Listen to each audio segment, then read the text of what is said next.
these are the people who theoretically have an audience that overlaps with your audience. So if they have a big audience and are willing to promote your product, that can be huge. It can be incredibly valuable to you if that person will become an affiliate and actively promote your product. Obviously, that makes sense.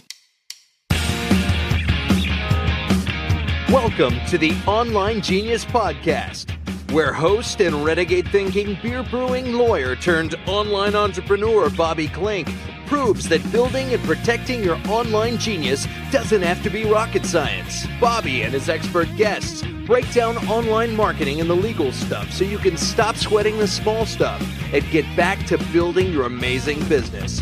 Now, here's your host, Bobby Klinck. Hey there, welcome to episode 77 of the Online Genius Podcast. I'm your host, Bobby Klinck, and I'm excited for today's show because we're going to be talking about a concept that is really important that can really move your business, your online business, really any kind of business, but especially an online business forward if you understand it and apply it right. But it's a concept that a lot of online entrepreneurs, online marketers haven't figured out quite yet. The concept we're going to be talking about is called the Dream 100. Now, it's a concept I first heard of when I was kind of getting into the online marketing space and I was reading Russell Brunson's book. I don't remember if it's in .com Secrets or Expert Secrets, both great books. If you haven't read them, I definitely recommend picking them up. But he talks about this concept of the Dream 100, and I took it from there, and now I've read a bunch of other books and learned about it, and included reading, kind of the person he credits with the idea, this guy named Chet Holmes, who wrote a book called The Ultimate Sales Machine and some other things. The concept of the Dream 100 is that you go out and find 100 people, normally it's 100 people who have already captured your audience. And so that's the concept behind it, but there's a lot more to it. So I wanted to take a deep dive down into the concept of the Dream 100, help you understand how you can apply it in your business, how you can put together your list, all the details, what you need to be collecting about these people, etc., and how it can move your business forward. And I am a big believer that if you employ this strategy and do it right, it can become a key part of your overall marketing strategy. And I'm talking both your paid marketing or advertising strategy, but also organic strategy. It can be something that really becomes the cornerstone and the first place that you look when you're going to do something new. And it's going to apply in so many different areas. It's going to be hugely important to you. And I do it a bit differently because I don't view it as kind of a standalone thing or for only one purpose or multiple purposes. And I'm going to walk through how I look at it and how I kind of think these things through when I'm coming up with my list. But I'm also going to give you my own spin about kind of best practices and things like that when you think about it. So that's what what we have in store today. It's an action-packed episode. But before we dive in, this episode is brought to you by the Online Genius Podcast community on Facebook. Now, I love coming to you, having great interviews like I've had in the last few episodes and more that are coming, and also doing these solo episodes where I talk about marketing concepts, give you really actionable content. But the honest truth is I don't really want to talk at you or talk to you. I want to talk with you and engage with you and really kind of have a back and forth because that's what I enjoy. I mean, it's kind of why I do this and why I enjoy the online communities that I have been a part of. And so that's why I created the community. It's a community that is really built around the podcast and the types of things we talk about on the podcast, but it's also a place where if you want to talk about the legal stuff because there are legal issues, I'm there. But the great thing is you don't just have to rely on me there. There are a lot of other smart entrepreneurs who, like you, want to do it the right way and are trying to build something for the long term. So there is a lot of kind of community knowledge in the group that is very helpful. So you can join absolutely free by heading to youronlinegenius.com/community. Again, youronlinegenius.com/community. Just make sure to answer the questions because, I don't let people in. And by the way, when you go and answer those questions, you'll see there's one of those questions that's related to this week's topic. So with that, let's go ahead and dive into the concept of the Dream 100. First, I want to start with kind of a basic definition. What is the Dream 100? Now, the Dream 100 has had a lot of different iterations. From a salesperson perspective, it was often like the 100 dream clients that you wanted to get and how you would connect with them. In the online marketing world, it kind of was changed to the concept of who are 100 people, thought leaders, online, entrepreneurs, other marketers, etc., who have already collected your audience. And that really is kind of the key piece here. You're looking for, in the traditional sense, it would be people who have already put together an audience of your ideal customer avatar. Basically, they've already done the hard work of getting leads, of building the community, etc. And so the idea is, hey, if you can tap in to those communities, you will have this kind of head start. You don't have to start from scratch because you've already started to build or you can kind of tap into what they've already done to build this. So, that's a concept. Now, if you've listened to my recent episodes, for example, episode 66, which is, about building your business with Facebook groups, where I talk about using other people's Facebook groups to kind of build your authority, that is built on this Dream 100 concept. So that's one example of it, but there's a lot of other places it comes up as well. Now, what I want to talk about, though, is that although traditionally, there's a couple of things here. Traditionally, people think of it as, number one, that it is about people, meaning it's about thought leaders. It's about those kinds of, it's a list of people, I guess, is the central thing. I think of it more broadly than that. I think of it as people, as companies, as software, as hashtags. Basically, I view it in the broader sense of where does your customer or ideal customer hang out and where could you get in front of them?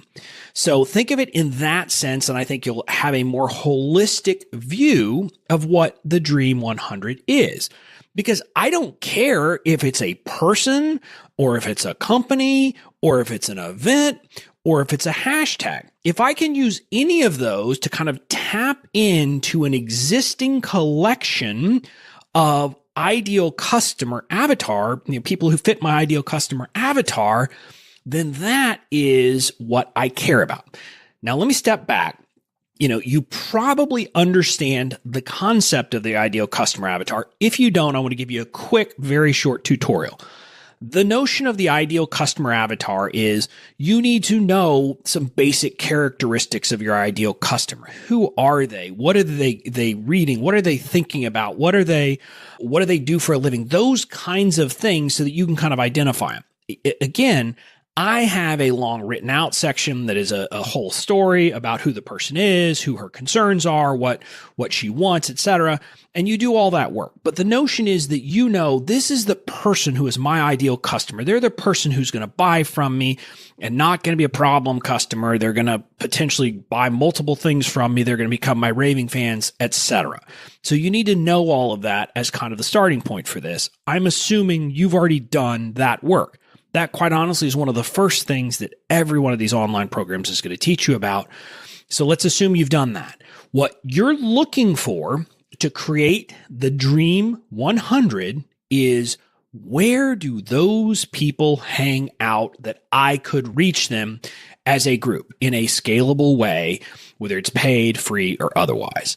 So that's the idea behind it.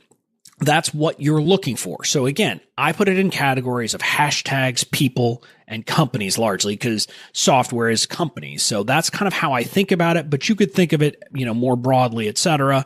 The idea is finding those types, of places. So now that we've talked about what the Dream 100 is, I want to talk about why it matters. Ultimately, the reason why the Dream 100 matters is because it is going to play a huge role in a lot of the marketing work you will do.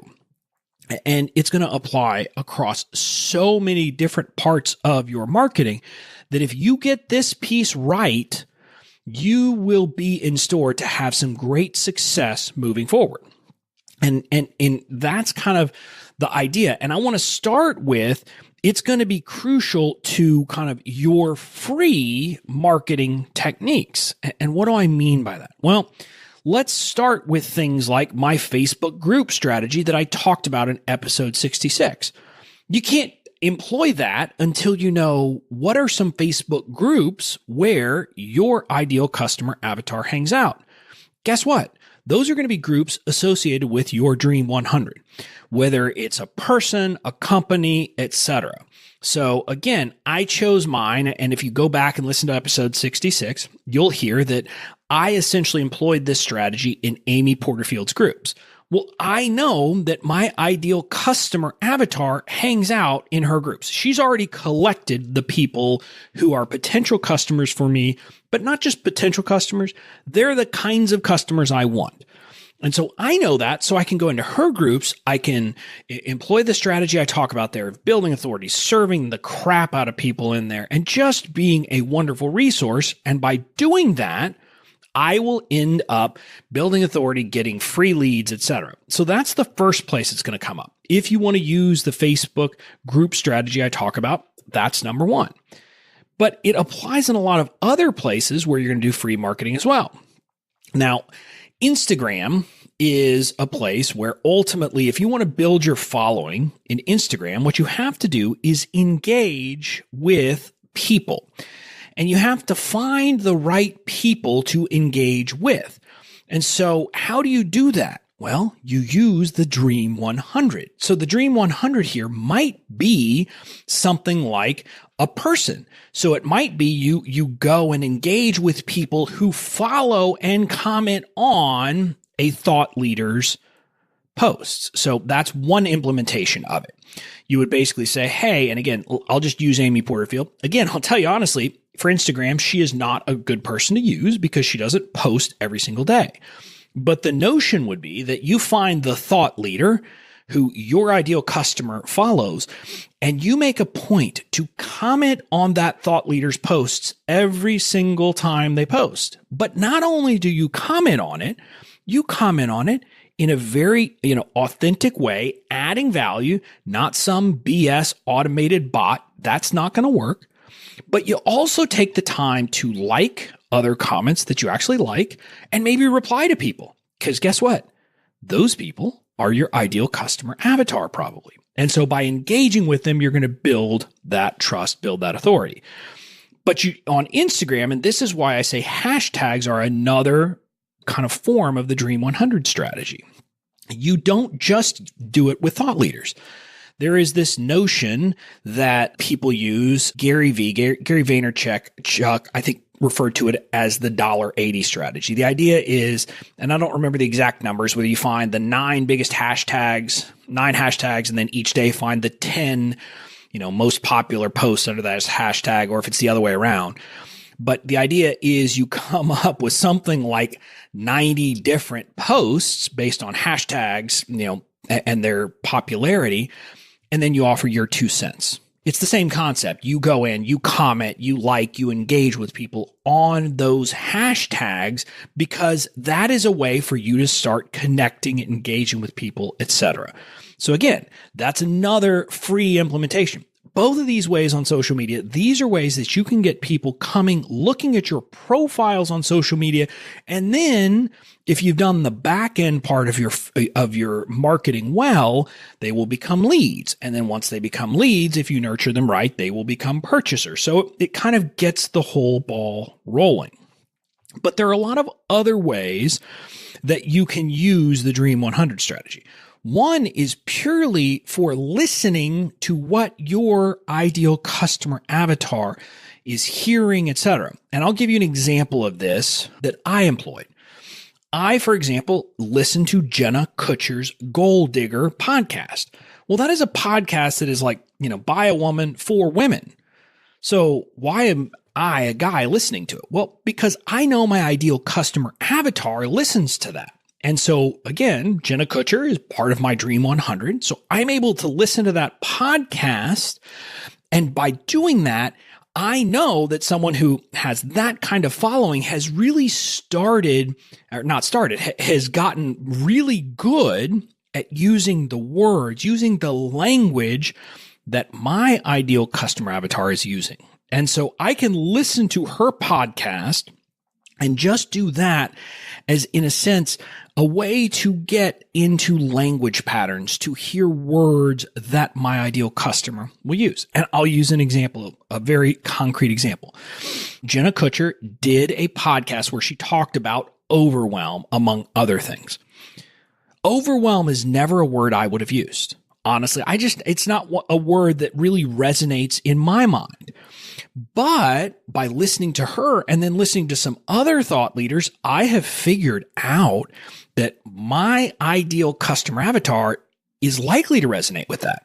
Not everyone. There are people, I'm sure, who are not overwhelmed, but I get now that there are a lot of people who are overwhelmed. And me talking in that language and talking about addressing the overwhelm is something that will be helpful. So again, that's one example of how you can use your Dream 100 for active listening. In a sense, to do your market research by just listening to what these thought leaders are saying. See what they're putting out. See the language they use, and that will help you to kind of refine your messaging. Now, I'm not saying copy them. Don't do that. But it will help you to clue in to themes, to ideas that will resonate with your community. Now, there are some other ways that you can use this for free marketing opportunities. For example, if you're looking for podcasts to be a guest on, guess where you should start? Podcast hosted by your Dream 100. Now, again, you may not get on them to begin with, but once you kind of start the process and maybe you start at kind of the podcast with a lower, kind of at the lower end of likely downloads, of popularity, et cetera, and you can kind of build and snowball and build your way up. But the point is, if you're going to pitch yourself to podcasts, a good place to start is say, okay, what are the podcasts that are hosted by somebody on my Dream 100? I'm going to pitch myself there. I'm going to figure out a way to do that. Now, again, I'm not going to go into depths about this on this episode, but you should look back. I did an episode with Nicole Holland where she talked about using podcast guesting as a strategy. It was way back. I think it's like episode 14, but I could be wrong on that. But she talked all about it. So you can go back and listen to that and get a sense of it. But the notion is that it's a great way to get free kind of PR, get in front of that community, but you got to do it the right way. But again, you start with your Dream 100 as a place to figure out who to contact. Well, on the other end, if you have a podcast, guess what? Anyone on your Dream 100 is someone you would love to have on your podcast. And so, again, if you can build a relationship, build a community with those people and be active in their community, you can maybe get some of them onto your show. Now, again, if you think about that, that just makes sense because if they have already collected your ideal customer avatar, that means that people who are listening to your podcast hopefully will resonate with those people. So it would be a good service, a good, way to kind of bring the right person on to talk with your audience. So that's another place you can use it. Now, another way to think about it is, for example, events that you might want to attend. Now, I'll give you an example that's just come up for me as I've done my Dream 100 work, and it's an ongoing process. I've discovered that, and I guess I just say I discovered, I knew this already, but one of the software solutions that a lot of my ideal customers use, follow, etc., is Kajabi, the online course software. Now, I don't use Kajabi. I use Kartra because I was already on Kartra. I love Kartra, etc. But Kajabi, I found, has a huge overlap with my ideal customers. Well, guess what? Kajabi has a conference this year that it just wrapped up as I'm recording this, and I didn't go. But you can be sure that now I've put Kajabi Summit on the list of potential summits for me to attend, because think about it. I would get to hang out with, network with, spend time with my ideal customer avatar at that event.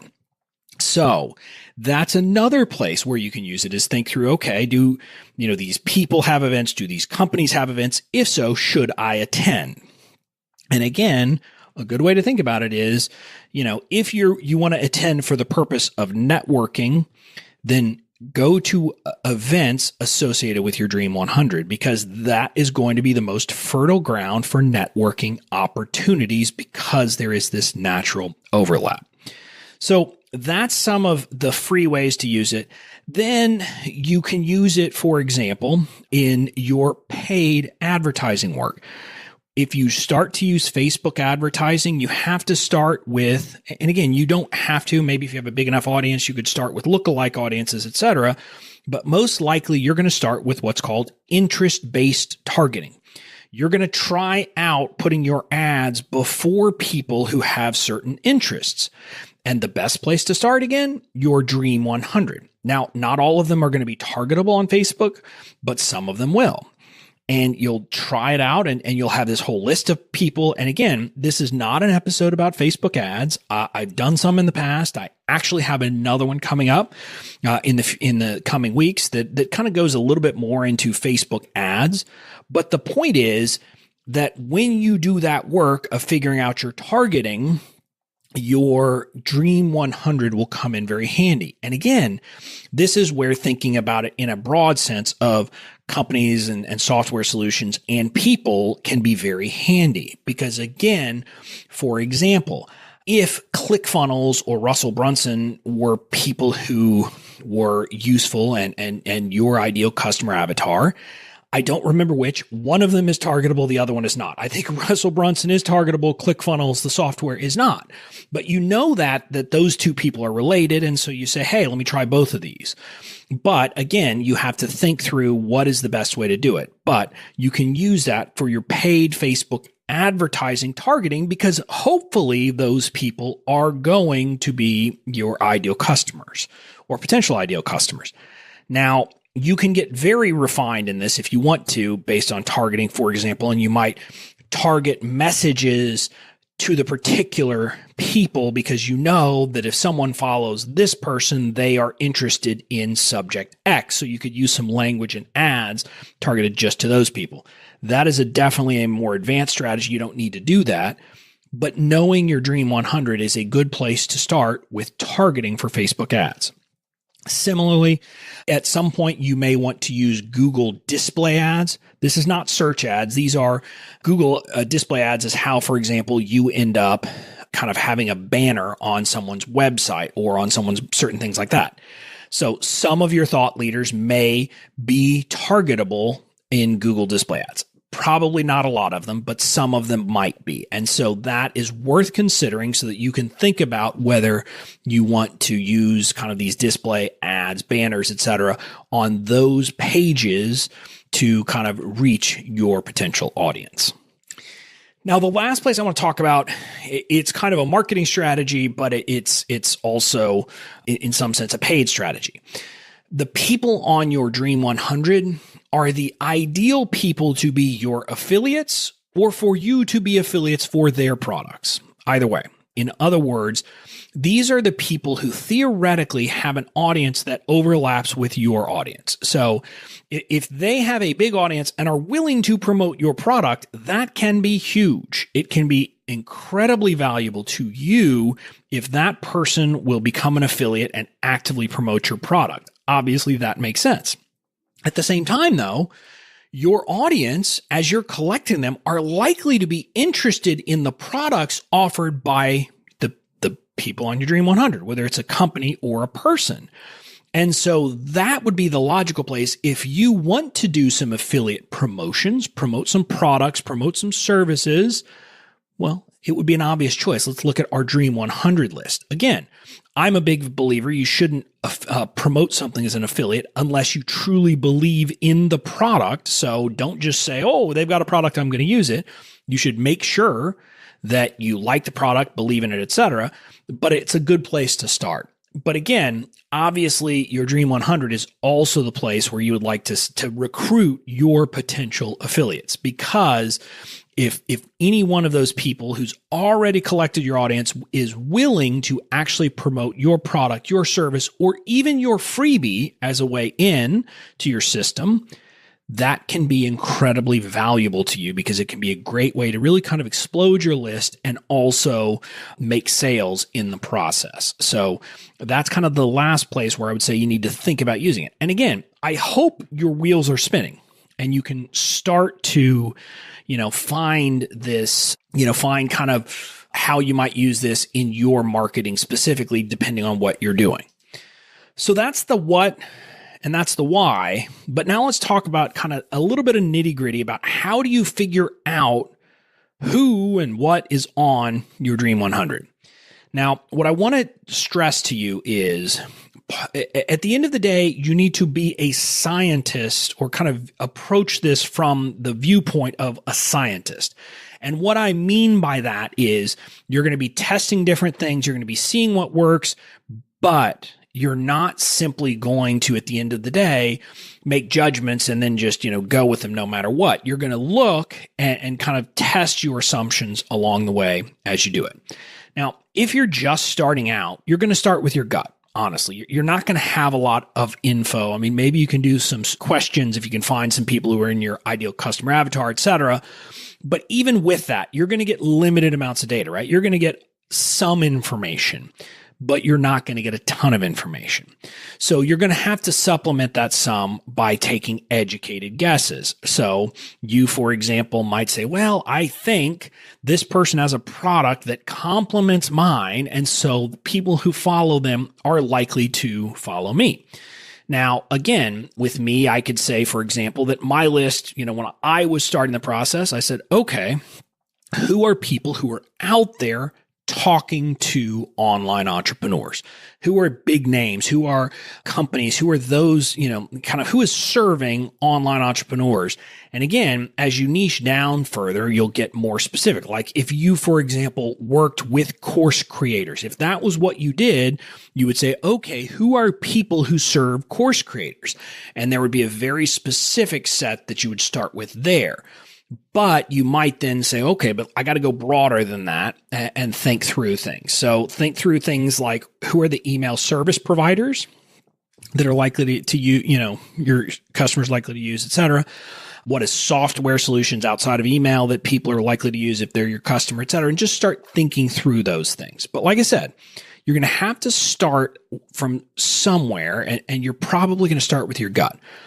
Also, candidly, for like the smaller people, meaning not the big names who have hundreds of thousands of followers or millions of followers, but for the people with, say, a 10,000 person email list, quite honestly, you're not going to find that from data. And unless you survey a ton of people, you're not going to find those people enough. So you're going to have to make some educated guesses about how, who are some people that I know who are in the space who their audience is likely to line up with mine. So that's part of it.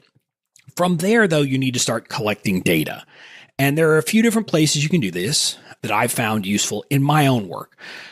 Again, you can do surveys. You can survey your audience. And as your audience grows, you can start to build a catalog and really get some more information about that.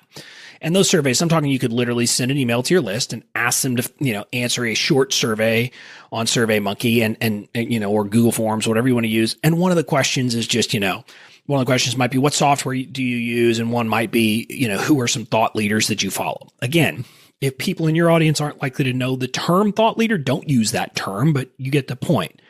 So you can do that. That's one way to do it. You can also do some investigating on Instagram. So you might look at your posts that perform well and say, okay, well, what are the hashtags I use? So, hey, that's a good place to look at hashtags. But then you can go down some rabbit trails, say who else is posting using those hashtags. So that might identify some people that are potential thought leaders. And then guess what? You look at the hashtags those people are using in their posts. And again, that might lead to some more hashtags. So you can kind of see how you'd iterate. So it's kind of going down rabbit trails with an open mind and thinking this through. Now, that is not going to be a way that necessarily is going to, at the end of the day be the most fruitful, but it's a good place to start, again, when you're trying to build up some ideas, etc. Then, if you have a Facebook page and it has a sufficient size, you can go into your audience insights and see who are the people who follow your page. Who else do they follow? And, who do they correlate the most with? And Facebook gives you all these great rankings, like a relevance ranking, meaning the relevance ranking, basically, as I understand it, is kind of hey, given everything, the size of their page, the size of your page, and all these things, and what is the kind of the commonality, it will give you, the top most closely related and kind of ranks down there. I'll tell you, my highest rated right now based on my page is Kajabi. Literally the page that has the most overlap with mine, meaning of people who follow my page, they are most likely to follow Kajabi's page. That is going to be the most relevant page to them. So that's an interesting concept. The number two page is a person who, it's interesting. It is a thought leader who teaches people about online course creation and related things, who I don't really follow, but I'm like, hey, that's an interesting perspective. And these things will change over time. But when I looked right before I recorded this episode, that page had become number 2. So you can guess that I'm going to start doing some investigating from there and seeing if maybe I ought to be, focusing on kind of adding that woman into my dream 100 and really focusing on how to build that. So that's a good thing. You can also get in your audience insights rankings by like category. So it's like you'll have people, but then you also have software and you have all of these things. So you can kind of see things like what is the software pages that they're most likely to like, et cetera. And you can really get these ideas from, that can give you a lot of interesting information. Now, another thing though that you should do, especially when you are looking at your audience insights, is that you need to look to see patterns. And let me try to give you an example. And I don't remember how exactly like all the factors that led us to this, but my Facebook ads manager and I were looking at my audience insights a couple of months ago or a few months ago and going through it. And when we saw some of this, it appeared to us that there was a pretty good indication from kind of these highly rated pages that a big part of the people who follow my page are female corporate, people in the corporate world who have a side hustle in the entrepreneurship space. Kind of when you looked at a lot of the different things that were rating up there, that seemed to be a pattern that you could see. And so that's an interesting perspective. And so this is, again, it's not exactly Dream 100, but as you do this work, make sure you're open to seeing those patterns because that can affect other parts of your marketing. So as you're developing your Dream 100 list, you're going to learn things like that about your audience that can be hugely valuable in messaging, in the types of products you offer, maybe even, or in the types of services you offer. Again, just be open to seeing those patterns. So again, that's the audience insights, which looks at your page. Now, if you have a Facebook group, this is one of the best places to collect this data. And now you'll remember way back at the beginning of the episode where I talked about you could join my community on Facebook. I told you, make sure to answer the questions and you'll notice one of them is relevant to this. One of the questions that I now ask for anyone who wants to get into my community is, who are other thought leaders that you follow? And people answer that. And again, some people join the community and don't know what that term means. And so they're like, I don't know what a thought leader is, but that's very infrequent. I'll have some people who say, well, I haven't really figured it out yet, but almost everyone, 90+% answer it. And you collect that data. So you're looking and again, you just kind of catalog it as you allow people in. If you have a VA doing it, hopefully you have the VA collect and just add those people. You don't need to put the name of the person who joined the group, but simply have line items that have the people who they are citing as the authorities. Or better yet, you have a spreadsheet that they create where they add, kind of a point each time someone mentions that person, and it will give you a sense of, hey, who are some valuable people? Now, I learned some valuable things from this. So among other things, I like Michael Hyatt, but I didn't realize a lot of my community does too. I kept seeing people mention Michael Hyatt as a person who they followed.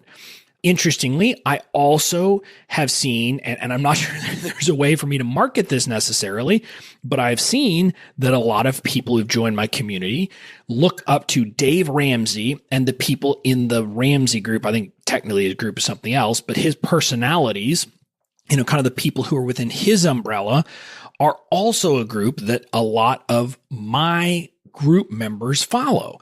So again, that is interesting information for me, maybe for marketing, maybe for figuring out ways to get in front of people, but if nothing else, for a way to say, okay, that's an interesting thing I should take note of. So that's kind of, if you have a Facebook group, I highly recommend use one of your 3 questions that you can ask people when they join to get insight into how do they follow you. Now, in mine, also, the third question is how they found me.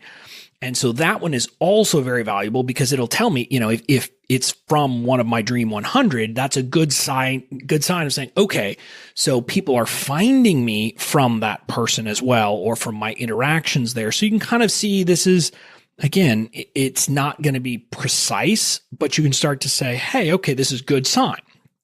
For example, if you decide to focus on 10 people, the top 10 people, for example, in your efforts, whether it's Instagram or Facebook, etc., and you're never seeing anyone mention a few of those people as the reason they join your group, you might want to say, okay, maybe they're not converting for me. And so you have to think that through and you have to decide whether it's worth using or not. Now, another thing I want to tell you though, when you're looking at this, make sure you understand that sometimes like advertising, so like Facebook ad interest targeting, is not going to be the same as kind of the organic.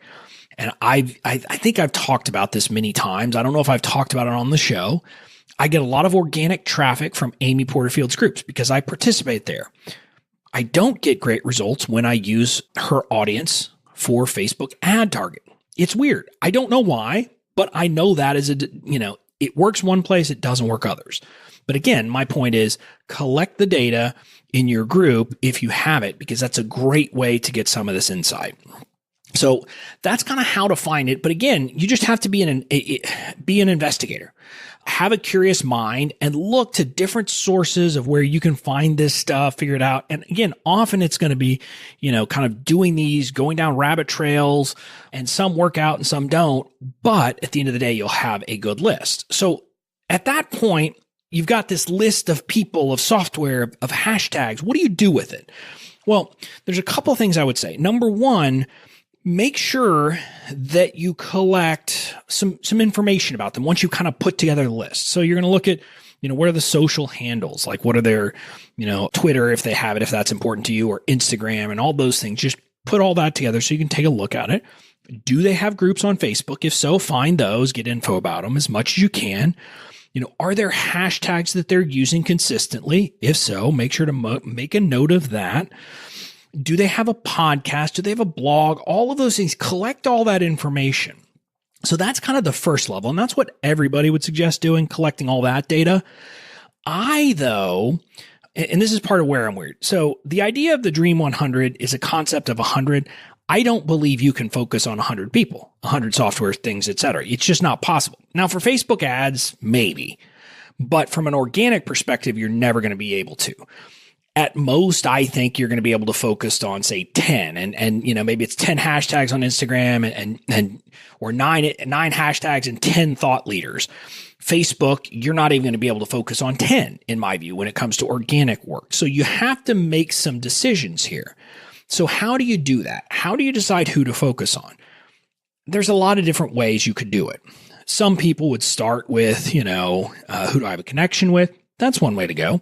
Some people may start some other way based upon, community size, etc. And for a Facebook group, again, in my Facebook group strategy, I talked about kind of what I look for, what I think will be most helpful in a group. But here is kind of what I think is the most important hack here. I would try to find connections between people. And here's what I mean. If you, let's say, are going to, on Instagram, try to engage with 10 individuals, 10 thought leaders with their posts on a regular basis, and you're going to say participate in 5 Facebook groups. Well, if you're going to do that, the best way to get the most bang for your buck, and this is a bit counterintuitive, a lot of people might think, well, let's spread it out and have as little overlap as possible. My view is exactly the opposite. You want the 5 people on Facebook especially, you want to have a sense that the people in those groups are likely to be in those groups in common. And again, it's not going to be 100% overlap, but as much overlap as possible. And the same thing with Instagram. If you are engaging with Instagram posts from those 10 people, hopefully those 10 people overlap with each other and overlap with the people who run the groups. The reason why is because if you are everywhere among this group, guess what? Their followers are going to see you as being everywhere, are going to see you as a presence, are going to see your authority everywhere. So the goodwill you get from person one's group is going to also play into you providing value and engaging on person two's Instagram feed. And it's going to feed into person three's group because they also have a group that have a lot of these people in common. And so the whole point, you're building this authority by doing all of this work, but it's really getting into a really kind of concentrated place. Because again, unless you're selling like $39 products and that's it, I mean, if you're like most online entrepreneurs who are selling at least a $500 product or more, or services, etc., you don't need 10,000 people to buy from you. If you could get 1,000 diehard fans who are your kind of ride or die, this is my person for, and whatever you do, then you will have a business that is sustainable. And so you can do that by finding the connections and building this concentrated kind of zone of influence where you are interacting in, and with people in a consistent group. People have made the comment to me that I seem to be everywhere on Facebook, and I'm not.